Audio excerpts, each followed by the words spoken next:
Hello friends and enemies, and welcome back to another video. Today we're going to be talking about another episode of Moral Orel. This time we are going to be going over Nature Part 2. I've already made a video on Nature Part 1, so I recommend that you check that out before watching this one. I'll have it linked down in the description below, so I'll give you a few seconds to check that out. Alright, we start this episode off right where the last one ended. It turns out that the gunshot in the end of the last episode ended up hitting Clay's last 2 bottles of liquor. We overhear Orel asking if his father's okay, only for Clay to start berating him for not being able to shoot anything during their entire hunting trip, only to shoot his liquor bottles. He berates him for whining and compares him to a woman in a skirt and high heels. This just goes to show how Clay sees Orel's passive nature. He compares him to a woman as a way to insult his masculinity for a lack of a drive to kill. Which is kind of a double insult there. He insults his own son, then insinuates that women can't hunt or kill animals due to their implied emotions and implied passivity, which I can only assume he thinks this way due to the time period the show takes place in. Maybe women hunters are not a common thing at that time, but in my personal life experience, I know that there are women out there who enjoy hunting. It's not exactly a rare thing for a girl to go hunting. But hey, like I said, maybe it's a time period thing. In response to Clay's berating, Orel says that it's because Clay becomes a bad person when he drinks. Clay's comeback to this is that, "Oh, do I?" in a voice that sounds similar to that of Winnie the Pooh. Oh, I do I? Which is clearly done on purpose to undermine Orel's statement. He throws the broken liquor bottles down in anger and proceeds to try and take off his belt. I say try because most likely due to his blood alcohol content level, he can't manage to get it off, and he ends up falling over on the mini tent for his liquor bottles. I'd like to talk about how Clay's first instinct to Orel making a solid observation about his behavior when drinking is to get his belt and to punish him. Clay uses his belt as a way to condition Orel into seeing things the way he does. He never provides a solid argument for why his way or views are right, he just lets the belt do all the talking for him. And this goes back to Clay's childhood, and the way that he was treated after the death of his mother. Clay doesn't know any other real way to communicate with his son. In this case, he can't come up with a reason to justify his behavior, and on some levels, he must know that what Orel is saying is true. So he just resorts to using the belts so he doesn't have to have a hard conversation with his son. So he doesn't have to acknowledge his problems in a healthy way. So he doesn't have to confront himself. Orel tried to help Clay get up off the tent, only for Clay to slap his hand away and tell him to get away from him. He is resentful towards his son, like we talked about in the last episode, Nature Part 1. Clay feels that his children are just weights that are forcing him to stay in his unhappy situation. He feels like if they weren't around, it would be easier for him to leave and be free of his situation with Blaberta. I would say be free of his pain, but in all reality, the pain constantly stays with him because he never confronts it. Instead, Clay acts like a coward and runs away from it or blames others for it.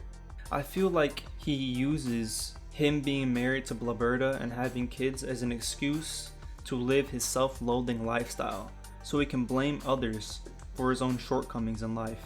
There's a moment after Clay slaps Orel's hand away where he gets up for a moment only to fall back down, and he curls up into a ball and cries.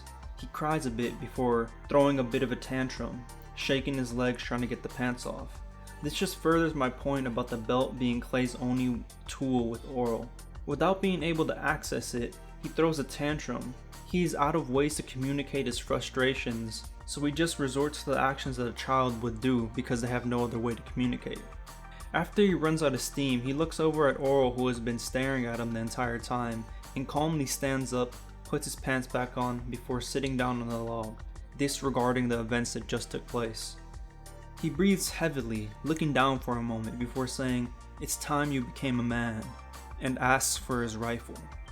Orel, being the reasonable person that he is, tries to tell his dad that he doesn't think he should get the rifle, only for Clay to find it sitting right beside him. He grabs the rifle and points it around while talking to Orel, saying how there's no mistakes, no accidents, etc, etc. The whole time Orel is clearly scared that his father might shoot something on accident, and rightly so, because Clay ends up shooting Orel in the knee. Clay rushes over to Orel and says, "Orel, what have you done?" Orel weakly says, "I got shot by you." Clay says that you sure did, and tells him you have to be more careful, son. Now I'd like to go back to the moment before Clay says it's time for you to become a man. He looks down for a brief moment before saying this. I think that Clay fully knew this was going to happen. I fully believe that Clay purposely shot Orel. I think that in Clay's twisted mind, trauma makes a man. And that's why he had to take that brief moment to think about it before he grabbed his rifle. He knew that he would have to do something so vile to Orel that it would traumatize him and make him hate him as much as Clay hates himself. After Orel tells Clay that it hurts, Clay just says that it's supposed to hurt because pain is nature's spankings. This just further proves that Clay shot Orel on purpose earlier. When he tried to discipline him with the belt, it didn't work because of his own incompetence, so he had to escalate things. Back when Orel said that you shot me, and Clay tells him to be more careful, I think Clay meant this in a way to tell Orel that he should be more careful when he is challenging his father, because if he does, something painful will happen to him. Almost like he wanted this event to serve as a final spanking, where Orel would no longer question Clay's words and become absolutely obedient to him. Because Orel is youthful and has a much different worldview than Clay, and Clay often sees that as a problem. Clay wants all the people around him to be as miserable as he is. He wants them to see the world as bleakly as he does. Misery loves company after all. Moving on now, Orel says that he's bleeding a lot, and Clay says that they need some cloth for a tourniquet. Orel says, I think a shirt will work, so Clay rips the sleeve off his lucky shirt to use it as a tourniquet. And when Orel is clearly upset that he ripped his lucky shirt, Clay just laughs it off, saying that maybe its luck will start kicking in, and how his lucky gun trumped Orel's lucky shirt. Clay is very content and happy with himself in this moment.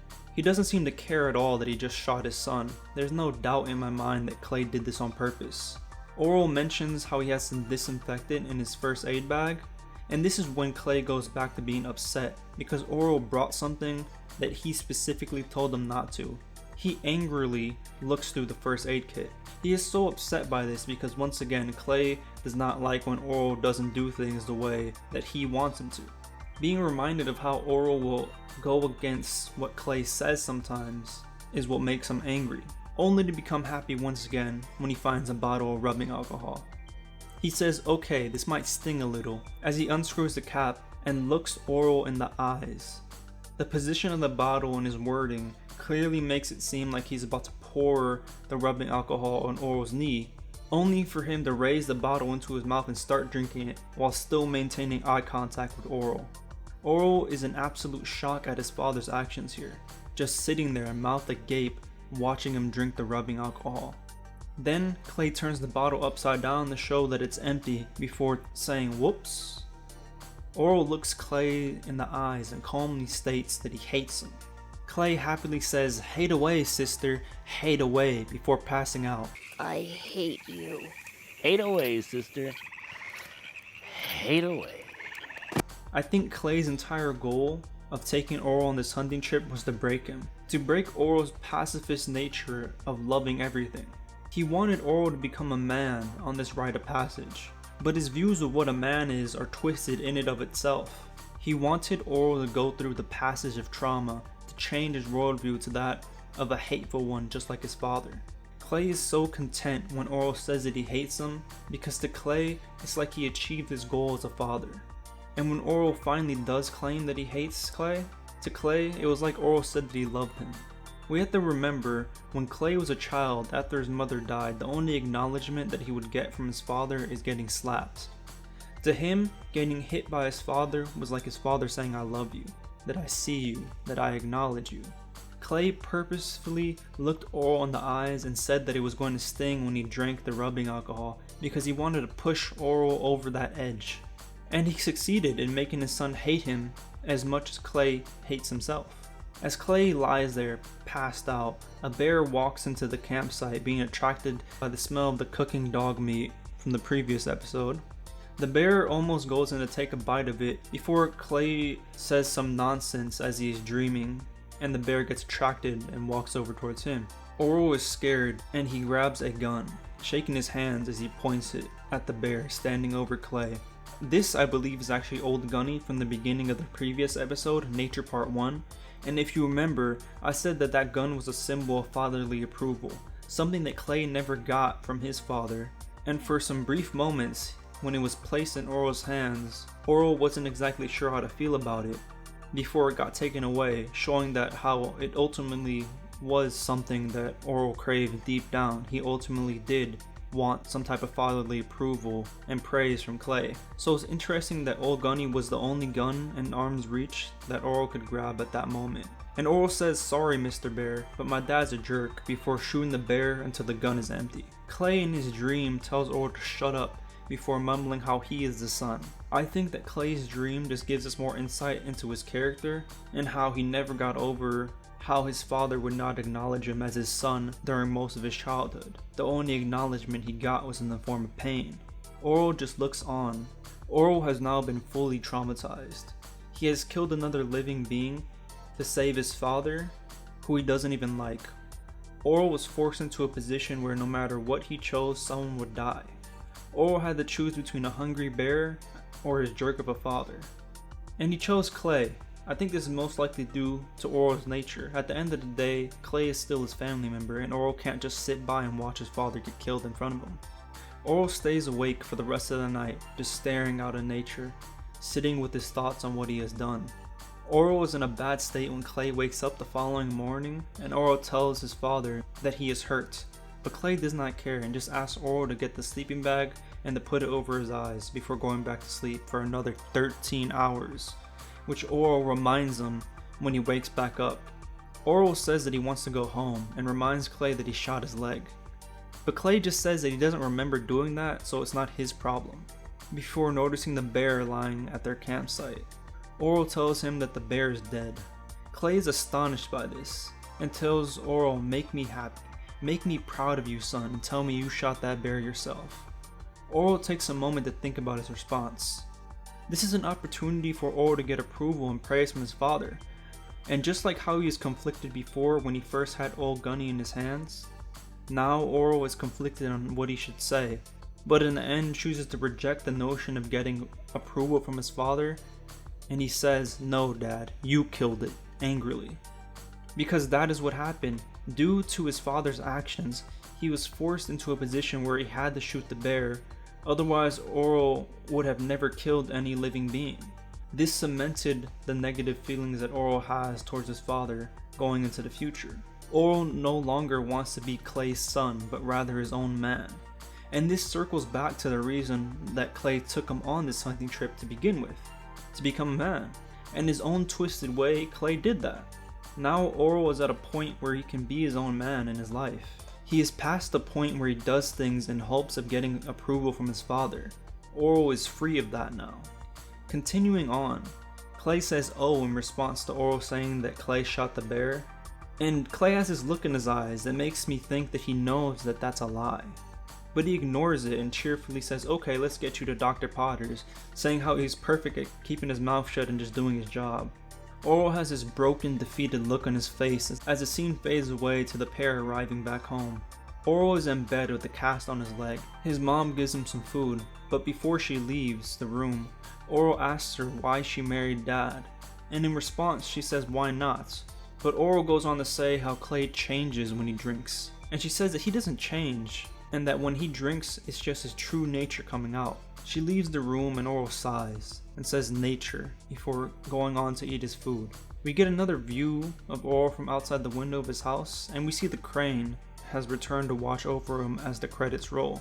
If you guys remember from the Nature Part 1 video, this crane is supposed to represent Orel's purity and innocence. After everything that has happened over the course of this episode, Orel was still able to keep his purity and innocent outlook on life, just further showing us how he is different from Clay. How even though he has experienced a great amount of trauma, he doesn't let it change him for the worst. he is able to move past the trauma and continue to carve out his own path in life. Orel was able to stay true to his true nature. I want to thank you all for viewing.